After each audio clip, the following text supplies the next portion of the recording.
அனைவருக்கும் வணக்கம். நான் உங்கள் ஆர்ஜி ராஜ். எல்லாரும் எப்படி இருக்கீங்க? நல்லா இருக்கீங்களா? நல்லா இருப்போம் எல்லாரும் நல்லா இருப்பாங்க. சரி, இந்த எபிசோட ஆரம்பத்தில் பார்த்தீங்க அப்படின்னா ஒரு குளத்துல வந்துட்டு ஆக்சுவலா ஒரு டெட் பாடி தான் கிடைக்குது. ஸோ அது வந்து அந்த இடத்துல போலீஸ் எல்லாருமே வர்றாங்க. வந்த உடனே அங்க இருக்கிற சீஃப் சொல்றாரு, என்னடா இதுவாவது வந்து கிளியர் பண்ணிருக்கியா, அதை கண்டுபிடிச்சிருக்கியா அப்படின்னா, சார் ஆக்சுவலி வந்து கிடைச்ச பாடி வந்துட்டு ஒரு மெயில் பாடி சார் அப்படின்னா, அதெல்லாம் ஓகேடா, வேற ஏதாவது குழு வேற எதுவும் கிடைக்கல சார் அப்படின்னு பேசியிருக்காங்க. அப்புறம் சார் நம்மளுடைய நீங்க காய்க்கு தான் தேங்க்ஸ் சொல்லணும் அப்படின்னா, அவனுக்கு எதுக்கு தேங்க்ஸ் சொல்லணும், அவர் தான் ஆல்ரெடி இங்க தான் டெட் பாடி இருக்குன்னு சொல்லிக்கிட்டே இருந்தாப்ல, நம்ம தான் கேட்கல அப்படின்னு சொன்னேன். போடா போய் வேலையை பண்றா அப்படின்றப்ப டக்குன்னு அங்க இருந்து ஒரு பொண்ணு ஓடி வருது. இந்த பொண்ணு யாருன்னு தெரியுதா? தன்னுடைய அப்பாவை காணோம்னு சொல்லிட்டு போர்டு வச்சு நின்னுட்டு இருந்துச்சுல, அந்த பொண்ணு தான் இங்க ஓடி வருது. ஓடி வந்து ஐயோ அப்பா அப்படின்னு உட்கார்ந்து அழுகுது. சோ இப்பதான் தெரியுது அந்த ஹேண்டிகேப்பை கொண்டு இங்க போட்டிருக்காங்க அப்படின்னு. டிடெக்டிவும் நம்ம ஹீரோவும் பேசிக்கிட்டு இருக்காங்க. என்னாச்சு அப்படின்னா, டேய் நீ சொன்னது கரெக்ட் தான், பட் இருந்தாலும் ரொம்ப சாரி, உன்னை நம்பி இருக்கணும் அப்படின்னு. பரவாயில்ல இருக்கட்டும் சொல்லிட்டு இருக்கும்போது அந்த பொண்ணு ஓடி வந்து அழுதுகிட்டு இருக்குல்ல, சரின்னு சொல்லி நம்மளுடைய டிடெக்டிவ் தான் போய் அப்புறம் சமாதானப்படுத்துறாரு அந்த பொண்ணை. சோ இந்த மாதிரி சம்பவங்கள் பார்க்கும்போது நம்ம ஹீரோக்கு என்ன ஆகும் அப்படின்னா, அவருக்கு நடந்த லைஃப்ல நடந்ததுதான் ஞாபகம் வரும். அவங்க அம்மா இறந்தப்ப அவர் ஓடி வந்தது, அவங்க அம்மாவை பார்த்தது,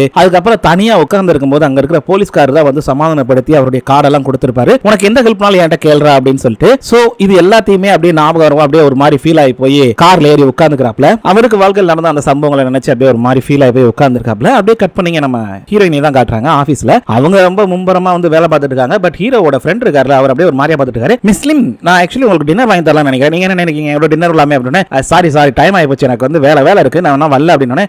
மேடம் ப்ளீஸ், ஆக்சுவலி ரெண்டு பேரும் ஒன்னா தான் ஒர்க் பண்றேன், நான் ஒரு தடவை உங்களுக்கு டின்னர் வாங்கி தரேன், இங்க பாரு ஒர்க் டைம் முடிஞ்சு அப்படின்னா நான் ஒரு நிமிஷம் கூட இருக்க மாட்டேன், நான் வீட்டுக்கு கிளம்புறேன் அப்படின்னு சொல்லிட்டு அவர் பாட்டு கிளம்புறாங்க. இவன் வந்து பின்னாடியே ஓடி வந்து பாக்குறான். என்னடா ஏன்டா ஓடி வரான்னு பார்த்தா வேற ஒண்ணும் இல்லைங்க, அவனுக்கு ஒரு சந்தேகம் இருந்திருக்கும். ஆக்சுவலி வந்துட்டு அந்த ஆக்டரும் நம்ம ஹீரோயினை லவ் பண்றதா அவன் நினைச்சிட்டு இருப்பான்ல. சோ அதே மாதிரி இவங்க ஹீரோயினை வெளியே வந்துட்டு சைக்கிள் எடுக்கும்போது பாத்தீங்கன்னா டக்குனு அந்த ஆக்டர் பையன் ஒரு நிமிஷம் நில்லு சான், என்ன நீ பாட்டு கிளம்புற, நான் வேணா உனக்கு ரைடு கொடுக்குறேன் வா அப்படின்னு. டேய் வேணாண்டா இருக்கட்டா, இந்த ரஷ் வர்றா, இப்ப எப்படி போய் கார்ல போறது, வாயா டின்னர்னு சாப்பிட்டு மெதுவா வீட்டுக்கு போலாம், உனக்கு தான் எந்த பிரச்சனை இல்லை என் கூட இருக்கிறது அப்படின்னு. எனக்கு எந்த பிரச்சனையும் இல்லடா, சரி வா போலாம் அப்படின்னு சொல்லிட்டு ரெண்டு பேர் கிளம்புறாங்க. அப்ப கூட பாருங்க காருக்குள்ள வந்துட்டு ஆக்சுவலி அவங்க ஏறி உட்காரும் போது சீட் பெல்ட் எல்லாம் போட்டு விடுவாரு. சோ இது எல்லாத்தையுமே மொத்தமா பார்த்து போய் ஹீரோவோட ஃப்ரெண்ட் அப்படியே ஷாக் ஆகி போய் நிக்கிறாரு. ஐயோ போச்சு போச்சு போச்சு, இது அடுக்குமா என்னடா கொடுமை இது, இதெல்லாம் என் கண்ணால பார்க்க வேண்டி இருக்கே அப்படின்னு சொல்லி அவர் புலம்பிக்கிட்டு அப்படியே ஒரு மாதிரியா உட்கார்ந்துறாப்ல. அதே மாதிரி அவங்களும் வந்து சொல்றாங்க நம்ம ஹீரோயினே ரொம்ப ஃபார்முலா பேசுறான்னு. சரி பரவாயில்ல வா போலாம் அப்படின்னு சொல்லிட்டு அவங்க ரெண்டு பேர் கிளம்பிடுறாங்க. இதை பார்த்து அப்படியே உட்கார்ந்தவரு டப்புன்னு அவரை அடிச்சு பார்க்கறாரு. உண்மைதானா அப்படின்னு சொல்லிட்டு உண்மைதான் எப்படித்தான் இவங்க ரெண்டு பேருக்குள்ள கனெக்ஷன் ஆச்சுன்னு தெரியலையே அப்படின்னு அவர் புலம்பிக்கிட்டு இருக்காரு. என்ன அப்படின்னா ஆக்டர் பையனுக்கு நம்ம ஹீரோனுடைய பிரச்சனை தெரியும், அதனால ஹீரோனுக்கு எந்த பிரச்சனை கிடையாது, அவங்க கூட போறதுனால மத்தவங்க கூட போறதுதான பிரச்சனையே. சோ ரெண்டு பேரும் கார்ல போய்கிட்டு இருக்காங்க. அப்ப கூட ஹீரோனிட்டே இது என் வீட்டுக்கு போற வழி இல்லையா அப்படின்னு. ஒண்ணு இல்ல, ஆக்சுவலா எனக்கு கம்பேரி டின்னர்ல என்ன நடந்துச்சுன்னு எனக்கே தெரியும், நீ வந்து சரியா சாப்பிடல, உனக்கு ஒரு நல்ல ஃபுட் வாங்கி தரலாம், டின்னர் சாப்பிடலாம் நினைச்சேன், அதனால தான் கூட்டு போயிட்டு இருக்கேன் அப்படின்னு. ஏன்னா என்கிட்ட கேட்க வர மாட்டேங்க, நீ ஏன் முடிவு பண்றே, நீ என் ஃப்ரெண்டு, உன்டெல்லாம் என்ன கேட்டுக்கிட்டு வா போலாம் அப்படின்னு சொல்லிட்டு ரெண்டு பேரும் போறாங்க. சோ ஒரு பிரச்சனை இல்ல, நம்ம ஹீரோனி அப்படியே ஒரு மாதிரி அமைதியாரோ, என்ன எதுவும் பிரச்சனை அப்படின்னு அப்பலாம் ஒண்ணு இல்லடா பண்றாங்க. அதே மாதிரி இவங்க வந்து ஹீரோ கூட வந்து சாப்பிட போயிருப்பாங்கல்ல, அங்க வந்து ஹீரோவோட கை டச் ஆயிருக்கும். சோ அங்க நடந்த சம்பவங்களை நினைச்சு பார்த்தே வராங்க. பார்த்தா சூரியனும் மறைஞ்சிருச்சு. சோ இவங்க எப்பயும் போல வந்துட்டு நார்மல் ஆயிடுறாங்க. நம்ம பையனும் பாக்குறான், என்னாச்சு எதுவும் பிரச்சனையா, ஏன் ஏதோ ஒரு சிந்தனையில இருக்கு அப்படின்னு. அதெல்லாம் ஒண்ணு இல்லடா, எல்லாமே ஓகே தான்டா, வா போலாம் அப்படின்னு சொல்லிட்டு ரெண்டு பேரும் கிளம்பி போயிடுறாங்க. அப்படியே கட் பண்ணி இங்க போலீஸ் ஸ்டேஷனை காட்டுறாங்க. அங்க என்னன்னா சீஃப் அது போக வந்து டிடெக்டிவ் ரெண்டு பேரும் வரும்போது பாக்குறாங்க, என்னடா இது அதுக்குள்ள இவ்வளவு ரிப்போர்ட்டர்ஸ் வந்துட்டாங்க, இதெல்லாம் யாரு, மிஸ்டர் காய் பார்த்த வேலை தானே சார், அவரை திட்டாதீங்க சார், ஆக்சுவலி அவரால் மட்டும் தான் நம்ம இப்ப இந்த பாடியே கண்டுபிடிக்க முடிஞ்சிருக்கு, அவர் சொன்னார் நம்ம கேட்கல அப்படின்னு. ஆமா எப்ப பார்த்தாலும் நீ அந்த ப்ராசிக்யூட்டர் காய்க்கு வந்து சப்போர்ட் பண்ணிட்டே இரு, நீ ஏன் சமாளிச்சுக்கிறதோ, எனக்கு எதுக்கு சம்பந்தம் இல்ல போடா அப்படின்ட்டு அவர் கிளம்பிடுறாரு. சரின்னு சொல்லிட்டு இவர் வெளியே வராரு. வெளியே வரும்போது ரிப்போர்ட்டர்ஸ் எல்லாம் சார் சொல்லுங்க சார் அப்படின்னு சொல்லி பின்னாடியே துரத்து வராங்க. பட் இவர் எந்த ஒரு கேள்விக்குமே பதில் சொல்லாம அவர் பாட்டு கார்ல ஏறி கிளம்பி போய்கிட்டே இருக்காரு. அதே நேரத்தில் ரிப்போர்ட்டர்ஸ் வந்து டிவில போட்டுக்கிட்டு இருக்காங்க, இந்த மாதிரி சாங்காங் சிட்டில இந்த மாதிரி ஒரு பாடி கிடைச்சிருக்கு அப்படின்றத. அதை வந்து இந்த கொலகாரன் பாத்துக்கிட்டு இருக்கான் ஒரு மாதிரியா. டக்குன்னு இந்த பையன் டிவியை ஆஃப் பண்ணிட்டு நேரடியா ஃபாரன்சிக் டீமோட ஹெட்டுக்கு போன் அடிச்சு, உங்ககிட்ட ஒரு வேலை சொல்லியிருந்தேன்ல அது என்னாச்சு அப்படின்னு. சார் முடிச்சிடறேன் சார் அப்படின்ட்டு பாய்களுக்கு ஓகே ரொம்ப நன்றி அப்படின்னு சொல்லிட்டு அவன் பாட்டு கட் பண்ணிடுறான். சோ ஏதோ ஒரு கோக்குமாக்கு வேலை பாக்குறான்னு மட்டும் தெரியுது, ஆனா அது என்ன வேலைங்கிறது தான் தெரியல.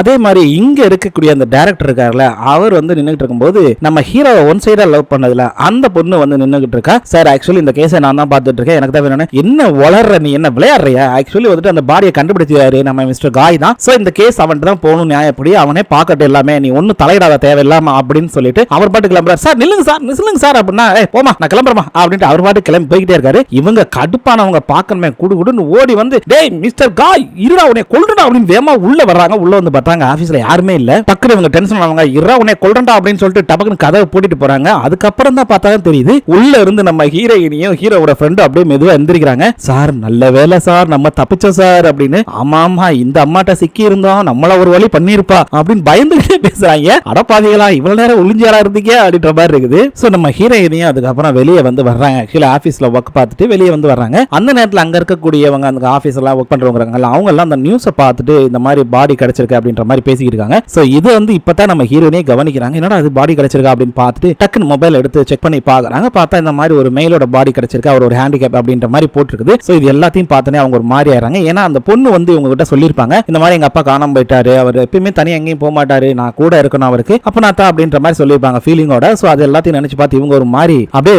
ஃபீல் பண்ண ஆரம்பிச்சாங்க. சா இப்படி ஆயிப்போச்சேடா அப்படின்னு சொல்லிட்டு அதே நேரத்தில் இங்க நம்ம ஹீரோவையும் காட்டுறாங்க. அவர் வந்து அட்டாப்சி ரிப்போர்ட் வாங்குறதுக்காக வந்து உட்கார்ந்து இருக்காரு. ஏன்னா வந்துட்டு இந்த ஃபாரன்சில ஏதாவது ஒரு இது இதாயிரும் அப்படிங்கறக்காக உட்கார்ந்துட்டு இருக்காரு. அதே போல வந்துட்டு எப்பயும் போல டிடெக்டிவ் தான் வராப்ல வந்து டீயை கொடுத்துட்டு கொஞ்சம் வெயிட் பண்ணு, இன்னொரு 1 or 2 hours ஆகும்னு சொல்லியிருக்காங்க, தயவுசெய்து கொஞ்ச நேரம் வெயிட் பண்ணுங்க அப்படின்னோடனே பரவாயில்ல இருக்கட்டும் வெயிட் பண்ணலாம் அப்படின்றாரு. இங்க கட் பண்ணி நம்மளோட ஹீரோயினியை காட்டுறாங்க. அவங்களுடைய டீம் மெம்பர்ஸ் எல்லாம் உட்கார்ந்து பேசிட்டு இருக்காங்க. இல்ல இந்த மாதிரி வந்து அவருடைய மெமோரியலுக்கு நம்ம போய் தான் எல்லா ஆளாலும் கொஞ்சம் காசு போட்டு ஏதாவது செய்யலாம் அப்படின்ற பேசிட்டு இருக்கும்போது அங்க இருக்கிற லேடி இங்க பாருங்க, அவர் இங்க கொஞ்ச நாள் தான் ஒர்க் பண்ணாரு, சும்மா வந்துட்டு ரொம்ப க்ளோஸ் ஃப்ரெண்ட்ன்ற மாதிரி பேசாதீங்க, அவங்களால என்ன முடியுதோ அதை மட்டும் பண்ணுங்க அப்படின்னு சொல்லி அவங்க பேச கொஞ்சம் ஆளாளுக்கு வாக்குவாதம் வருது. அப்புறம் ஒரு வழியா எல்லாருமே வந்து சரி ஓகே நம்மளால முடிஞ்ச ஹெல்ப் அந்த பொண்ணுக்கு பண்ணலாம் அப்படின்ற மாதிரி முடிவு பண்றாங்க. வில்லன் வந்து சொல்லிடுறான், ஆக்சுவலி வந்து அவங்க பொண்ணுக்கான மெடிக்கல் செலவு எல்லாத்தையும் நானே எடுத்துக்கிறேன் அப்படின்னு சொல்லிட்டு ஒரு மாதிரியா ஜன்னல் பக்கத்துல நின்று பார்த்தவன் டக்குன்னு வேகமா ஓடி வந்து கார் எடுத்து அவன் பாட்டு கிளம்புறான். அப்பதான் பின்னாடி நம்ம ஹீரோயினி பேசணும்னு துரத்திட்டு வந்தவங்க டக்குன்னு அந்த காரோட நம்பரை பாக்குறாங்க, 6438. ஐயோ இந்த எஸ்யூவி கார் தானே அன்னைக்கு நம்ம நின்னுட்டு இருந்தப்ப வந்துச்சு அப்படின்னு சொன்னோன்னே அப்படியே யோசிச்சு எல்லாத்தையும் பார்த்துட்டு ஒருவேளை இவன் தான் வில்லனா இருப்பானோ அப்படின்ட்டு டக்குன்னு வந்தவங்க குடுகுடுன்னு ஓடி வந்து இங்க ஹீரோட ஃப்ரெண்ட்ட இந்த மாதிரி கார் நம்பரை சொல்லி அது டாக்டர் பேக்கியாவோனோட தான் அப்படின்னு சொல்லி சொல்றாங்க.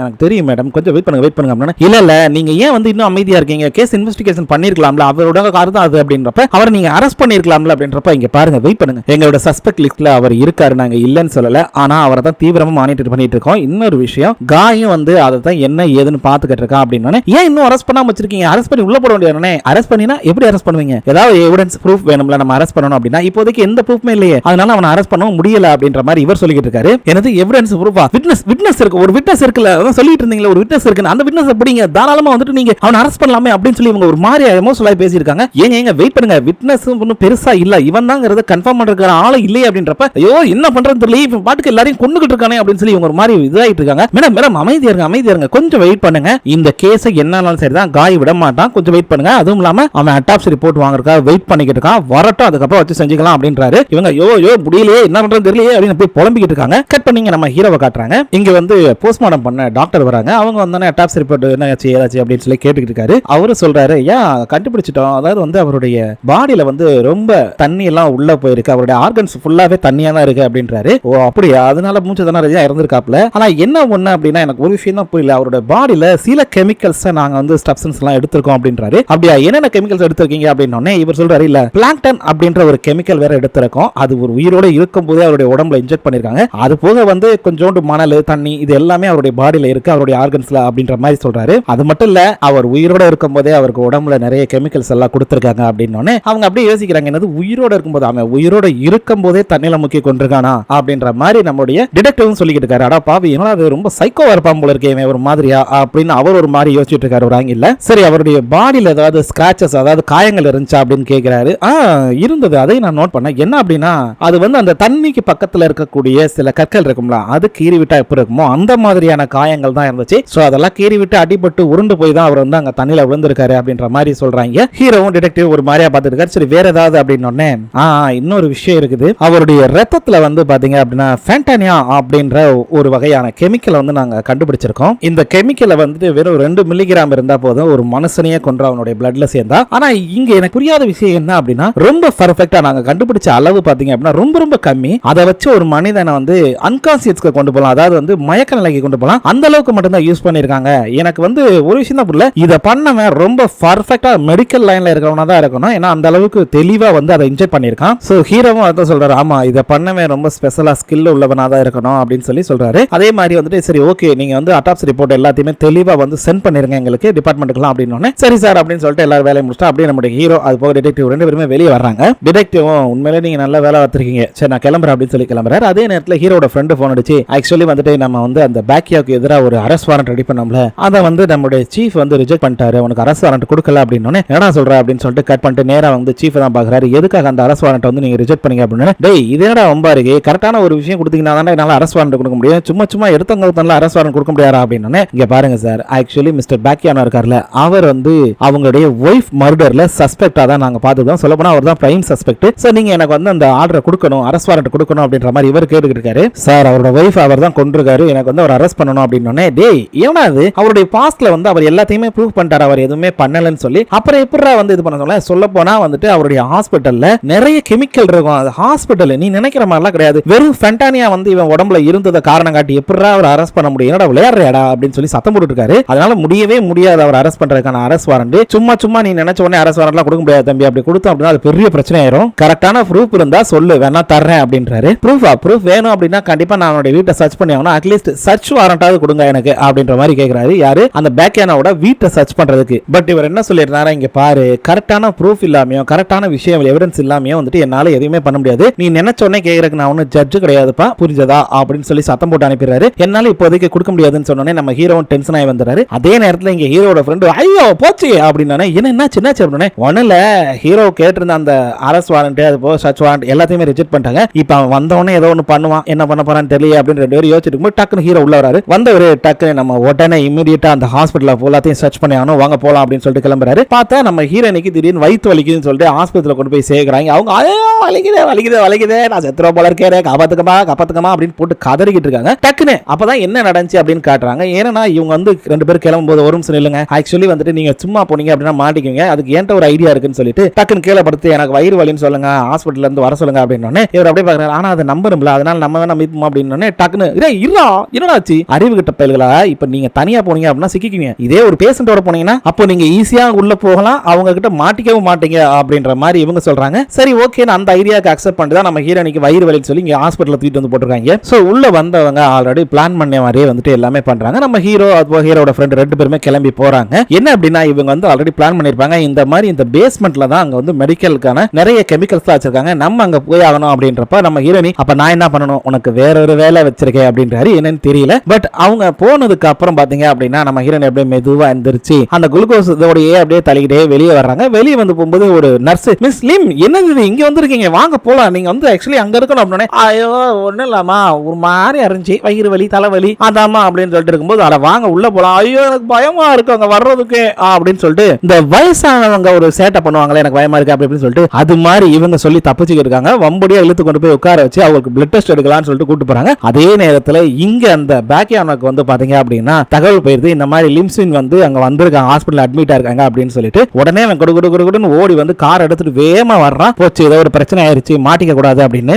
ஹீரோனிக்காக பிளட் டெஸ்ட்ல எடுக்கிறாங்க. ஐயோ பயமா இருக்குமா, பரவாயில்ல மேடம் கொஞ்சம் பொறுத்துக்கோங்க அதெல்லாம் வந்துடும் எல்லாமே அப்படின்னு சொல்லிட்டு இவங்க பிளட் டெஸ்ட் எடுத்துறாங்க. அதே நேரத்தில் வில்லன் வந்துடுறான். வந்த உடனே என்ன மிஸ் லிம்சிங் எங்க இருக்காங்க, எந்த பெட் அப்படின்னா சார் நம்பர் 6 அப்படின்னு போய் பார்த்தா ஆளை காண. என்னடான்னு பார்த்தா ஹீரோயினி அப்படியே ஒளிஞ்சு போக ஆரம்பிக்கிறாங்க. யாருக்கு தெரியாம சிசிடிவி கேமரால மாட்டக்கூடாது அப்படிங்கறக்காக அதுக்கேத்த மாதிரி ஒளிஞ்சு அவங்க பாட்டு போயிட்டு இருக்காங்க. எங்கடா போறாங்க பார்த்தா பேக்கியானாவோட ஆபீஸ்க்கு, அங்க போய் எவிடன்ஸ் தேடலாம் அப்படிங்கறக்காக கொஞ்சம் ஒளிஞ்சு அவங்களுக்கு தெரியாம மறைஞ்சு போறாங்க. அதே நேரத்தில் உடனே வந்து செக்யூரிட்டிக்கு கால் பண்ணுங்க, சிசிடிவி ஃபுட்டேஜ் இருக்க இடத்துக்கு கால் பண்ணி கேளுங்க அப்படின்னா அங்க போன் போகுது. இந்த மாதிரி ஜாக்கெட் போட்டவங்க இந்த மாதிரி சொன்ன உடனே அவன் அப்படியே தேடி பார்க்கறான். பார்த்தா லிஃப்ட்ல போற மாதிரி பார்க்கறான். அதுக்கடுத்து பார்த்தா திடீர்னு ஆள் காணாம போறாங்க. இவன் எல்லாரும் செக் பண்ணி பார்க்கறான், ஏடா இது ஆள் காணாமே அப்படின்னு சொல்லிட்டு டக்குன்னு அங்க இருந்து நேரா இவருக்கே போன் அடிக்கிறான். சாரி சார் கண்டுபிடிக்க முடியல, ஆனா எலிவேட்டர்ல மட்டும் போனாங்க அப்படின்னு டக்குன்னு இவனுக்கு ஒரு டவுட் வருது, என்னடா இது எலிவேட்டர்ல போனான்றா ஆனா ஆளை பிடிக்க முடியலன்னு. சரி ஓகே முடிஞ்ச அளவுக்கு எல்லாத்தையும் சர்ச் பண்ணிட்டே இரு, எப்படியாவது கண்டுபிடிங்க அப்படின்னு சொல்லிட்டு இவர் என்ன பண்றாரு, நேரா கிளம்பி ஆபீஸ்க்கு போலான்னு சொல்லி போறாரு. ஆல்ரெடி அங்க வந்து பாத்தீங்க அப்படின்னா நம்ம ஹீரோயினி எப்படியோ ஆபீஸ்க்குள்ளவும் போயிட்டாங்க. சரி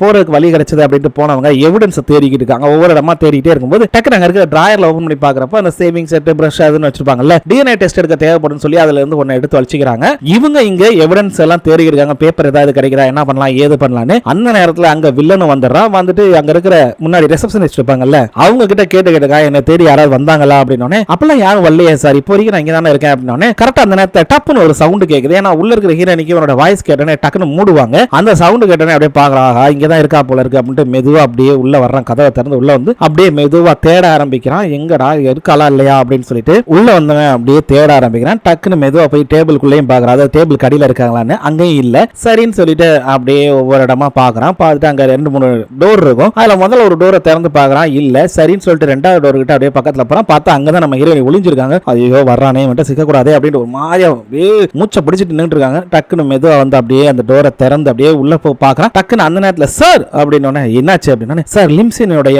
பிளட் டெஸ்ட் ரிசல்ட் வந்துருச்சு அப்படின்னே கொடுங்க அப்படின்னு சொல்லிட்டு வாங்கி பாக்குறேன். பார்க்கும்போது தான் பாக்குறேன் அதுல எல்லாத்தையும் படிச்சு பார்த்து என்னது ஓ பாசிட்டிவா அப்படின்னு சொல்லிட்டு டக்குனு குடுக்குன்னு ஓடி போய் இன்னொரு பேப்பர் பிளட் டெஸ்ட் எடுத்ததை கொண்டு வரான். அதுலயே லிம்ஸ்னு தான் போட்டிருக்குது. சோ அதுல வந்து செக் பண்ணி பார்க்கும்போது ஏ பாசிட்டிவ் போட்டிருக்குது. ஏன்னா அது ரெண்டு பேரோட பேர் ஒரே மாதிரி இருக்கு. ஆனா எப்படி வெவ்வேறு பிளட் டெஸ்ட் வரும்? ரெண்டு பேருமே ஒரே ஆள் தான் அப்படின்ற மாதிரி இவன் நினைச்சுக்கிட்டு இருக்கான். சோ இதுல ஏதோ ஒரு உள்குத்து இருக்குன்னு புரிஞ்சுக்கிட்டு லிம்சன் யாரு நீ எங்க இருக்க அப்படின்ற மாதிரி கேட்டுக்கிட்டு இருக்கான். எனக்கு தெரியாத ஏதோ ஒரு ரகசியம் அவனுக்குள்ள இருக்கு, கண்டுபிடிக்கிறேன் அப்படின்ற மாதிரி யோசிச்சுட்டு இருக்கான். ஹீரோயினி இதை பார்த்து ஒரு மாதிரியா கேட்டுட்டே இருக்காங்க. சோ அப்படியே இந்த எபிசோடையும் முடிச்சுறாங்க. சோ மக்களே இதோட இந்த எபிசோட் முடிஞ்சது. மீண்டும் நாளை சந்திக்கலாம். நன்றி.